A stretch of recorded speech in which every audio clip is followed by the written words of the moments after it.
오늘 우리 예수님은 12제자를 부르시는 장면입니다. 12제자를 어떻게 부르셨는지 그 장면을 살펴보려고 합니다. 그동안 누가가 기록한 내용을 살펴보면 항상 많은 사람들이 우리 예수님을 따랐습니다. 갈릴리 회당을 다니면서 설교할 때는 뭇 사람에게 친송을 받았다고 말씀하고 있습니다. 또 우리 예수님이 가르치실 때마다 그 권위에 무리들이 매우 놀랐다고 기억하고 있습니다. 우리 예수님 또한 병을 고쳐주실 때 그 권세에 대한 소문이 온 사방에 퍼져나갔습니다. 귀신은 당신은 하나님의 아들이십니다 라고 소리를 지르며 쫓겨났습니다. 우리 주님께 제사한 권세가 있음을 중풍병자를 고치심으로 입증하셨을 때 사람들은 하나님께 영광을 돌리며 심히 두려워하고 놀랐다고 말하고 있습니다. 그들은 우리가 놀라운 일을 보았다고 외칩니다. 그리고 그들은 더욱 예수님의 놀라운 경험을, 예수님으로부터 놀라운 경험을 하기를 원했습니다. 항상 우리가 예수님을 따라다녔다는 것이죠. 그분의 권세와 그분의 권위가 선포될 때마다 더 많은 사람들이 우리 예수님께로 몰려들었습니다. 수많은 무리가 말씀을 듣고 자기 병도 고침을 받고자 몰려들었다는 것이죠. 찰스 스윈들이라는 목사님은 당시 예수님을 따르는 백성들은 그 수가 수천 명이었다고 말하고 있습니다. 누가는 아주 간단히 많은 무리와 많은 백성 이렇게 표현합니다. 한마디로 거대한 무리가 예수님을 따르고 있었다는 것이죠. 오늘 본문에서는 예수님은 그 많은 제자들 가운데 12명을 부르십니다. 그리고 그들을 사도라고 칭하십니다. 과연 예수님을 어떻게 그들을 부르셨을까요? 또한 예수님은 누구를 부르셨을까요? 예수님 또한 왜 그들을 부르셨을까요? 오늘 이 세 가지 질문을 통하여 우리를 제자로 부르신 우리 주님의 뜻을 살펴보고자 합니다. 그러면 어떻게 부르셨을까요? 정확하게 언제 예수님이 제자를 부르셨는지 알 수는 없습니다. 누가는 이때에 라고 말하고 있습니다. 갈릴리 사역을 하시던 중 어느 시점에 예수님께서 제자를 부르셨다는 것이죠. 언젠지보다는 어떻게 부르셨는지는 그것이 누가의 관심사였다는 것입니다. 우리의 관심사도 바로 여기에 있습니다. 만일 여러분이 예수라면 수천 명의 제자들 가운데 어떻게 몇 명을 불러내실 수 있습니까? 만일 가장 먼저 무슨 일을 하시겠습니까? 명단을 만들어 볼 수도 있습니다. 사람들의 프로필, 어떻게 살아왔는지를 조사할 수도 있다는 것이죠. 학력은 어떻게 되는지, 가정 환경은 어떻게 되는지, 재정적 배경은 또 어떻게 되는지, 유대인에게서도 중요했던 가문과 지파에 대해서 조사를 했을 것입니다. 면접에 필요한 질문들을 만들 수도 있었습니다. 예를 들면 당신은 자기 십자가를 지고 죽기까지 나를 따를 수 있습니까? 당신은 아버지, 어머니, 아들, 딸보다 더 나를 사랑할 수 있습니까? 이런 질문으로도 얼마나 예수를 따르고자 하는지 그 열정과 충성도를 파악할 수 있었을 것입니다. 혹은 블랙리스트 같은 것을 만들 수도 있다는 것이죠. 정말 이 사람만큼은 제자로 부르지 말자라는 생각이 드는 사람들의 목록 같은 것을 말하고 있습니다.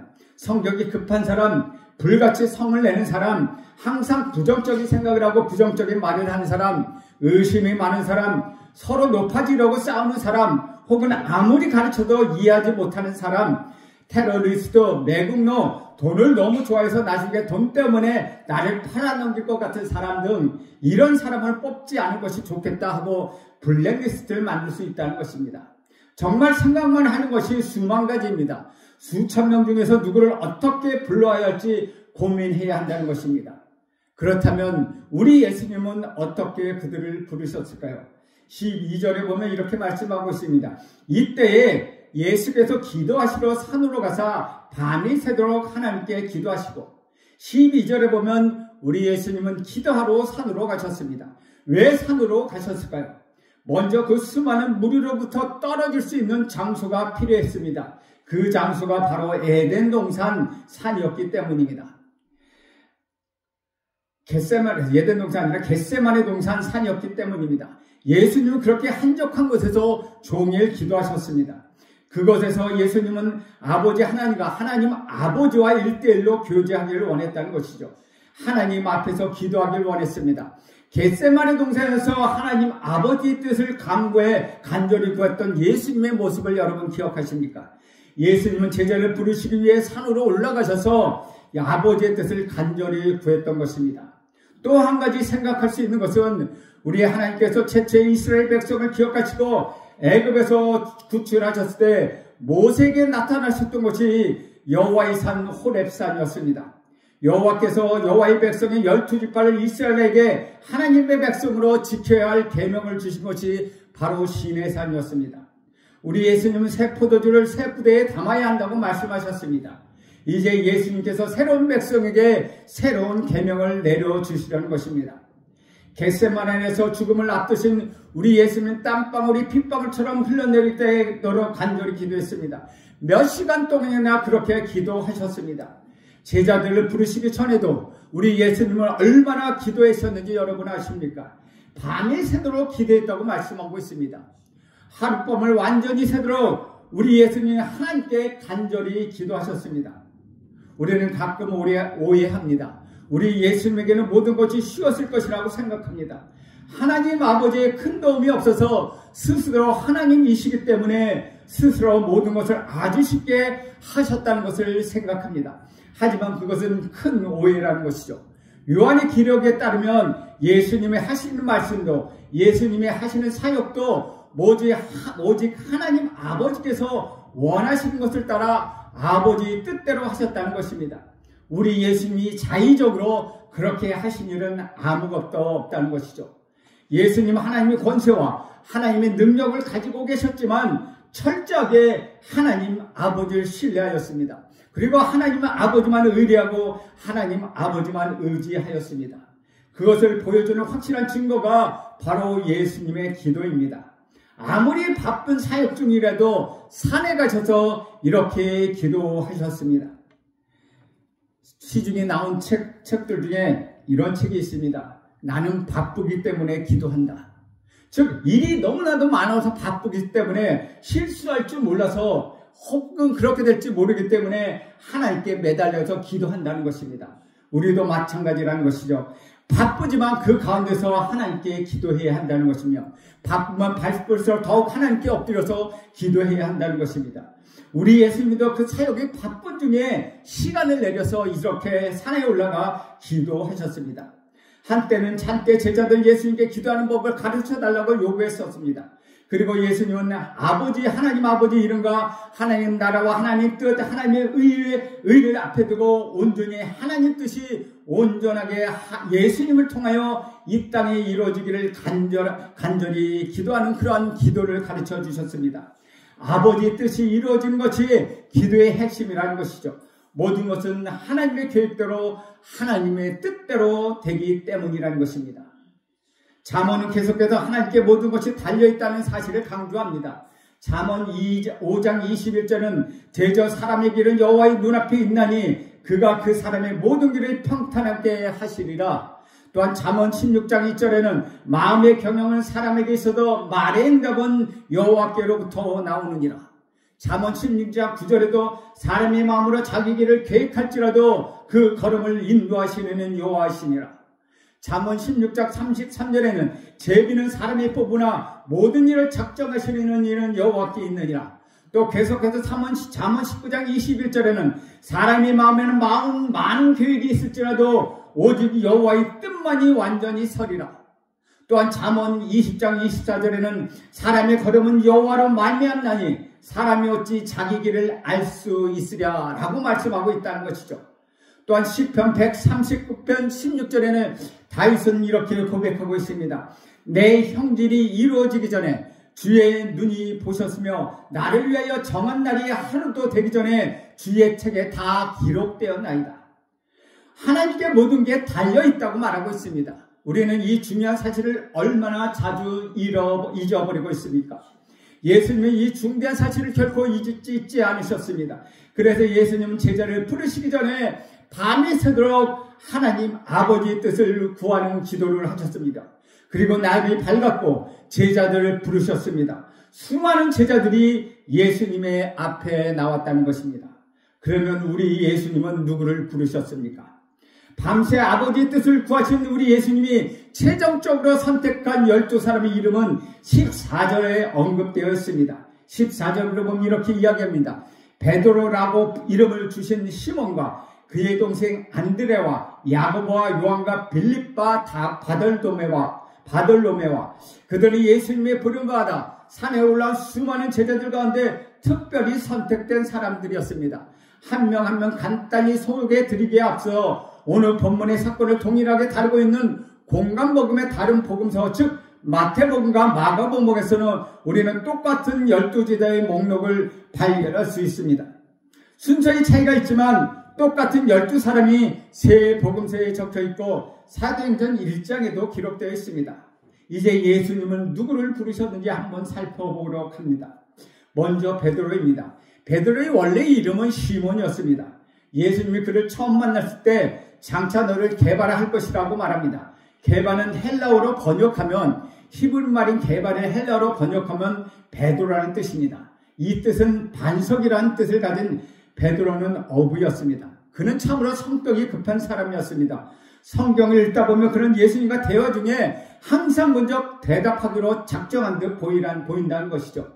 가이사랴 빌립보에서 예수님이 너희는 나를 누구라냐고 물으셨을 때 그는 주는 그리스도여 살아계신 하나님의 아들이라고 고백하고 복이 있다고 칭찬을 받았습니다. 하지만 바로 예수님의 죽으심을 굳고 반대하여 사탄이라는 책망을 받은 사람들입니다. 대학교에서 100점 만점에 생명하면 95점 이상을 받은 후에 잠시 60점 이하의 낙제점을 받은 셈입니다. 그는 예수님처럼 물 위에 걸었다가 의심해서 빠져들기도 했습니다. 다른 사람 다 주님을 떠나도 나는 절대도 떠나지 않겠다고 호언장담하기도 했다가 예수님을 저주하며 3번이나 부인했던 사람이기도 합니다. 다음 베드로를 예수님께로 인도한 베드로의 동생 안드레입니다. 그는 예수님을 만나고 와서 베드로에게 우리가 메시아를 만났다고 이야기합니다. 그도 베드로처럼 어부였습니다. 별로 특별한 것이 없는 사람입니다. 성경의 아들 안드레는 예수님께 질문 하나를 하는데 예수님이 5,000명을 먹이셨을 때 여기 한 아이가 보리떡 5개와 물고기 2가지를 가지고 있는데 그것이 많은 사람을 먹이는데 얼마나 되겠습니까? 라고 물었습니다. 그는 믿을 수 없었던 사람입니다. 그 다음에 등장하는 두 인물은 역시 형제입니다. 야고보와 요한입니다. 이들은 세베대의 아들로서 베드로와 동업자였다는 것이죠.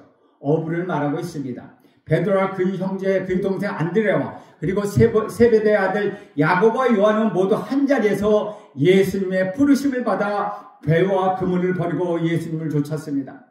이 중 베드로, 요한, 야고보는 아주 핵심적인 제자가 되었습니다.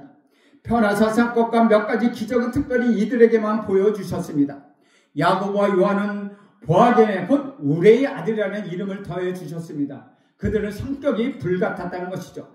그들은 자기들을 반기지 않은 사마리아 마을에 불을 내려 태워버리라고 요청했을 정도입니다. 이후에 예수님께서 나와 하늘나라에 특별한 자리를 달라고 자기 어머니를 통해서 요청하기도 했다는 것이죠. 그러면 빌립과 바돌로메, 이들은 형제는 아니지만 어느 정도 관련이 있는 인물입니다. 요한복음 1장 43절에 보면 우리 예수님께서 빌립에게 나를 쫓으라고 하셨고 이 빌립이 나다네엘을 찾아 모세가 율법에 기록하였고 여러 선지자가 기록한 그 이름 메시아를 우리가 만났으니 요셉의 아들 나사렛 예수다 라고 전해드립니다. 그 말을 듣고 처음에는 나사렛에서 무슨 선한 것이 날 수 있느냐고 코웃음을 쳤지만 와서 보라는 빌립의 말에 따라 예수님께 나와 예수님이 그에게 간사한 것이 없다고 하시면서 무화과나무 아래에 앉아있을 때 보았다고 말씀하십니다. 그때 나다네엘은 당신은 이스라엘의 임금이라고 고백하고 예수님을 따릅니다. 바로 이 나다네엘이 바돌로메입니다. 빌립은 바세다 사람으로 안드레와 베드로와 한 동네 사람이었습니다. 빌립은 예수의 권능을 바로 눈앞에서 계속해서 봤지만 후에 아버지를 보여달라고 그러면 족하겠다고 요청하기도 했습니다. 예수님은 나와 이렇게 오래 있어도 어찌하여 나를 알지 못하느냐고 빌립에게 대물으시기도 했다는 것이죠. 그 다음에는 마태입니다. 우리는 이미 마태의 또 다른 이름 네이며 사람들이 비난을 받은 매국노의 배신자며 세리였던 그를 우리 주님께서 부르셨던 장면을 살펴보았습니다. 나를 따르라고 부르셨을 때 바로 예수님을 따르고 친구들을 초청하여 예수 잔치를 벌여 예수님을 소개했습니다. 그 다음엔 도마, 디드모라는 이름을 가진 도마, 디드모는 쌍둥이라는 뜻입니다. 도마입니다. 여러분 아마 도마를 기억하실 것입니다.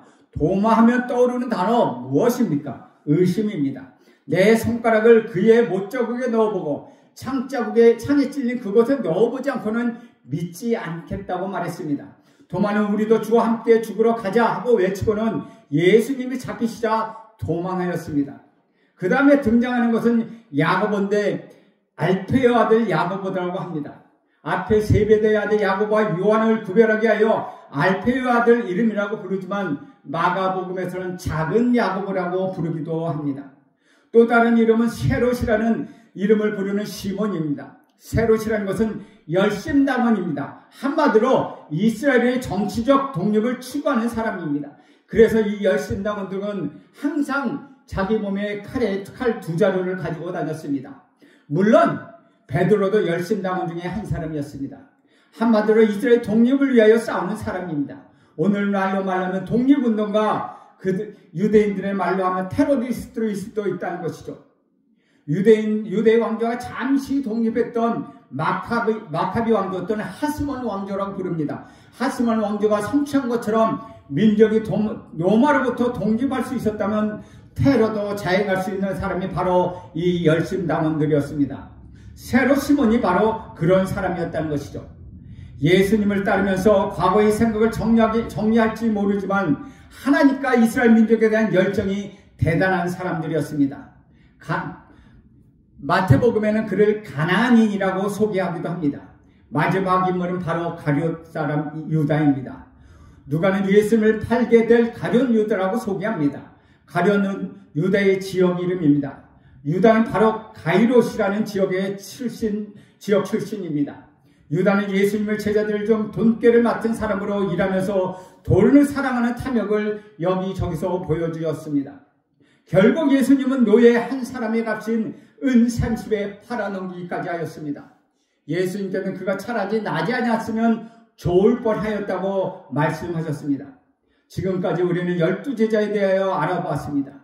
여러분, 이런 사람들이 예수의 제자로 뽑힐 만하다고 여러분 보십니까? 먼저 이 중에 아무도 종교 지도자들은 없었다는 사실을 주목해야 합니다. 바리새인이나 서기관, 대제사장 출신은 아무도 없었습니다. 성경에 대한 지식과 랍비의 전통에 대하여 밝히 아는 사람은 아무도 없었다는 것입니다. 그러나 오해하지 마십시오. 어부와 세빌이라고 하여 아무런 교육을 받지 못한 것은 아닙니다. 유대인들은 구약 성경을 통하여 어렸을 때부터 교육을 받았습니다.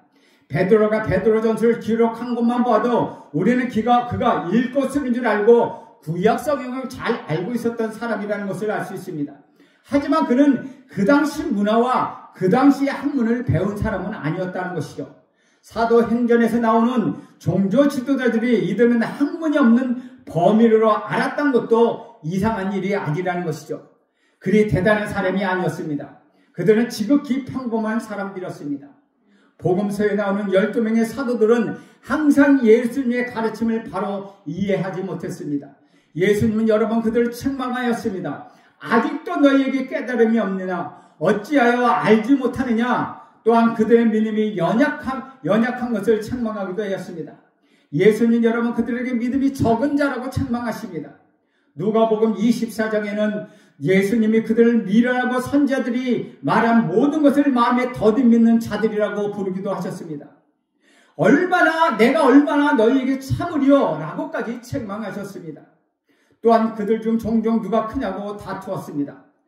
누구도 예수님의 발을 씻기지 않을 뿐더러 자기들끼리 자존심 싸움을 하느라고 서로 발을 씻지도 않았다는 것이죠.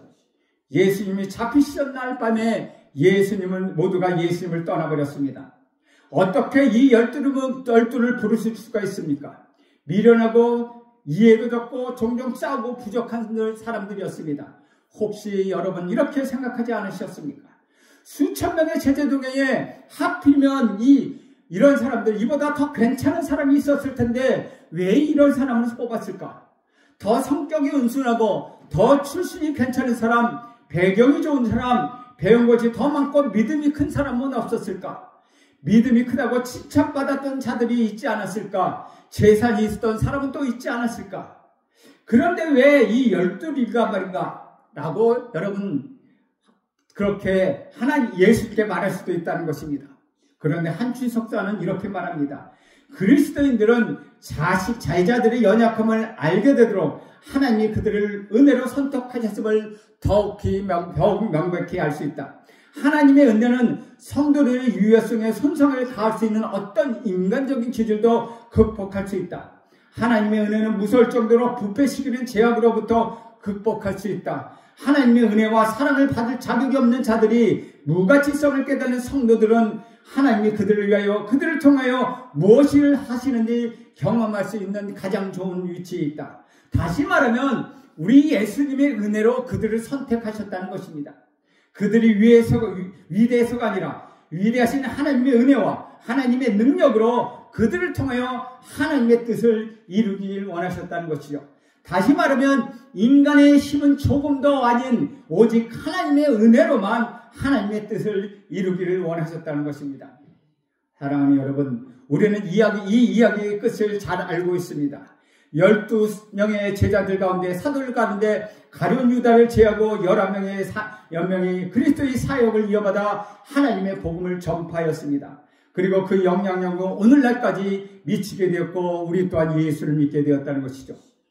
요한 1, 2, 3, 4와 요한계시록 요한복음을 기록한 세베대의 아들 요한만 여러 가지 핍박을 받으면서 노년까지 주를 위하여 헌신하였고 전승했다 부르면 나머지 10명의 제자들은 하나님의 복음을 위하여 순교하기까지 헌신하였습니다. 세베대의 아들 야고보가 가장 먼저 순교하였습니다. 그는 헤롯의 칼에 찔려서 죽게 되었습니다. 스데반이 죽은 후에 10년째 되지 않아 돌에 맞아 죽었다는 것이죠. 헤롯은 빌립은 채찍에 맞아 십자가에 달려 죽었습니다. 마태는 에디오피아에서 칼에 맞아 순교하였습니다. 작은 야고보인 알페의 아들 야고보는 유대인에게 돌을 맞고 톱으로 혐을 당하여서 순교하였습니다. 유다와 시몬도 십자가의 형을 받았습니다. 도마는 인도에서 창에 찔려 죽었습니다. 베드로의 동생 안드레는 십자가에 죽었는데 죽으면서 나는 이 행복한 순간을 얼마나 기다려왔는지 모른다고 고백하였습니다. 베드로는 예수님과 같은 자세로 죽을 수 없다고 하여 거꾸로 십자가에 매달려 죽었습니다. 나다나엘은 지금의 아르메니아에서 채찍에 맞아 죽었습니다. 전승에 따르면 온 산까지 다 뜯겨져서 고통을 당했다고 합니다. 그들이 주를 위하여 이토록 헌신하는 이유는 분명합니다. 주님이 그들을 은혜로 부르셨고 그 은혜의 절정으로 그들을 대신하여 먼저 목숨을 버리셨기 때문입니다. 그를 사랑하시되 끝까지 우리 예수님이 그를 사랑하셨기 때문입니다. 그래서 그들도 죽기까지 우리 예수님을 사랑하게 되신 것입니다. 그렇다면 이 12제자를 왜 부르셨습니까? 예수님은 왜 이들을 부르셨을까요? 사실 오늘 본문에 우리는 그것을 분명히 알 수 없습니다. 하지만 12를 뭐라고 칭하셨는지 보시면 우리는 알 수 있다는 것이죠. 13절에 보면 이렇게 기록합니다. 밝음의 제자들 부르사 그 중에 12를 택하여 사도라 칭하셨으니, 사도라고 칭하셨다고 말합니다. 사도는 다른 말로 하면 대리자입니다. 예수님의 대리자로 그들을 부르셨다는 것입니다. 예수님은 갈릴리 사역을 마치시고 예루살렘을 향하여 내려가실 것입니다. 그리고 그곳에서 배척을 당하고 죽임을 당할 것이며 부활하시고 승천하실 계획이셨습니다. 예수님이 떠나시더라도 하나님의 복음은 전파되어야 합니다. 그것이 하나님 아버지의 뜻이었습니다. 예수님이 이 땅에 오셔서 하셨던 일, 바로 그 잃어버린 자를 구원하시는 일, 그 일을 대신할 자를 선택하셨다는 것이죠. 마가복음에 따르면 예수님은 이 12사도를 세우시면서 자기와 함께 있게 하시고 또 보내사 전도도 하며 귀신을 내쫓는 권능도 가시게 하심이로라 라고 말하고 있습니다. 17절에서 19절의 말씀은 예수님이 12제를 데리고 산에서 내려오는 장면을 묘사하고 있습니다. 17절에서 19절에 보면 이렇게 기록합니다. 예수께서 그들과 함께 내려와서 평지에 서시니 그 제자들의 많은 무리와 예수의 말씀을 듣고 병 고침을 받으려고 유대 사방과 예루살렘과 두로와 시돈의 해안으로부터 온 많은 백성도 있더라. 더러운 귀신에게 고난받는 자들도 고침을 받은지라. 온 무리가 예수를 만지러 힘쓰니 이는 능력이 예수께로부터 나와 모든 사람을 낫게 함이로라. 그들은 평지에 이르렀습니다. 그러자 예수님 많은 제자들이 있었고 유대와 예루살렘 그리고 시돈과 두루와 시돈 그 해방 이방인 지역에서 많은 백성이 몰려들었습니다. 그들은 예수님 말씀을 듣고 병 고침도 받기 위하여 예수님께 나왔습니다. 예수님 곁에는 부르심을 받은 12명의 사도들이 있었을 것입니다. 후에 예수님이 대리자가 될 그들 앞에 예수님은 더러운 귀신을 들린 자들과 병든 자를 고쳐주십니다. 누가는 그 능력이 우리 예수님께서 나와서 모든 사람을 낫게 했다고 분명하게 말하고 있습니다. 바로 이 권능을 12 사도에게 주신 것입니다. 곧 그들이 이 역할을 하게 될 것입니다. 그들이 하나님의 복을 선포하고 그 권능으로 진리를 외치게 될 것입니다. 그 목적을 위하여 우리 예수님은 이 12제를 부르셨습니다. 물론 바로 대리자 역할을 하게 하신 것은 아닙니다. 그들에게 특별한 교육이 필요했습니다. 다음은 우리 제자들을 위하여 예수님이 특별한 교육을 한 것을 배우게 될 것입니다. 사랑하는 여러분, 예수님은 동일한 모습으로 저와 여러분을 부르고 계십니다. 예수님은 우리를 위하여 기도하셨습니까? 네, 그렇습니다. 요한복음 17장 20절에 보면 저와 여러분을 위하여 우리 예수님이 기도하신 것을 우리는 알 수 있습니다. 요한복음 17장 20절에 보면 내가 비옵는 것은 이 사람들뿐만 위함이 아니라 또 그들의 말로 말미암아 나를 믿는 사람들도 위함이니 저와 여러분을 위하여 지금 기도하고 계셨다는 것이죠. 예수님은 연약한 우리를 부르십니다. 믿음이 적고 이해가 느린 우리를 부르십니다. 성격이 급하고 불같고 급하고 부정적이고 의심도 있고 크고자 하는 마음과 어려울 때 주님을 매모고자 하는 저와 여러분을 불쌍한 은혜 보시고 풍성한 은혜로 우리를 불러주십니다. 하나님은 우리 예수님을 통하여 그 은혜로 저와 여러분을 구원하시고 미련하고 연약한 저와 여러분을 택하셔도 지혜롭고 강한 자를 부끄럽게 하실 것입니다. 주 안에서 여러분으로 자랑하게 하실 것입니다. 저와 여러분을 주님을 위하여 목숨을 버릴 수 있게 하실 것입니다. 약한 머리를 은혜로 택하신 우리 주님을 온마음을 다해 사랑할 수 있게 될 것입니다.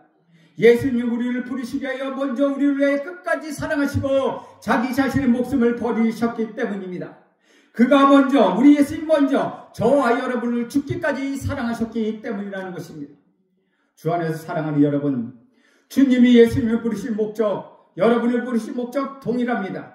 반석이라 불린 베드로는 소아시아 성도들에게 너희를 빛으로 인도하는 이 아름다운 영광을 선포하기 위하여 부르심을 받았다고 말하고 있습니다. 디도서 2장 14절은 우리가 하나님의 선한 일을 열심히 하는 백성으로 삼기 위하여 구원하셨다고 말하고 있습니다. 한마디로 우리 주님의 대리자로 우리는 부르심을 받았습니다. 그것이 바로 여러분의 사명입니다. 여러분의 말과 행동으로 주의 복음을 선포하는 것입니다. 잃어버린 영혼을 찾아 구원하는 일을 여러분에게 맡겨주셨습니다. 주님의 부르심을 결코 거절하지 마십시오. 이 부르심을 어떤 명문대학에 들어가는 것보다, 어떤 훈장을 받는 것보다, 어떤 영광을 받는 것보다, 전 세계에 어떤 명성을 얻는 것보다도 훨씬 아름답고 훨씬 놀라운 영광이 여러분에게 주어지는 부르심입니다. 사랑하는 여러분, 오늘 주님의 부르심에 응답하시길 간절히 바랍니다. 그리고 여러분의 사명을 잊지 마십시오. 여러분은 그저 천국에 갈 수 있게 되었다는 그 사실 때문에 좋아하며 살다가 하늘나라에 가는 그런 사람이 아니라는 것이죠. 하나님은 단지 종교적 생각으로 삶을 윤택하게 유지하려고 여러분을 부르신 것은 결코 아니라는 것입니다. 여러분 잊지 마십시오. 사도들은 여러분처럼 연약하고 부족했지만 그 사명을 잊지 않았습니다.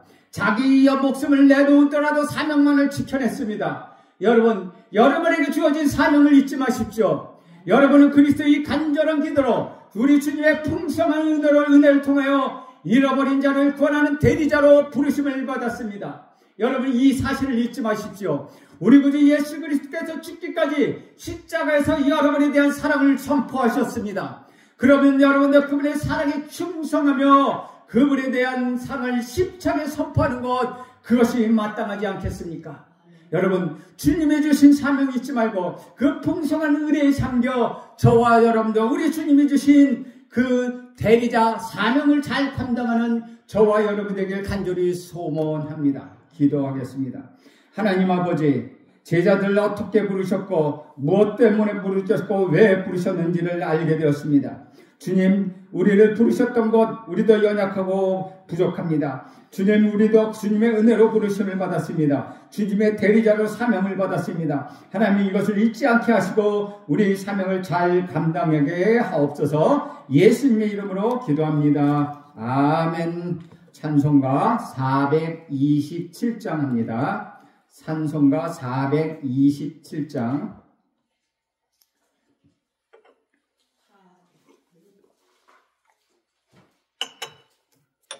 찬송가 427장.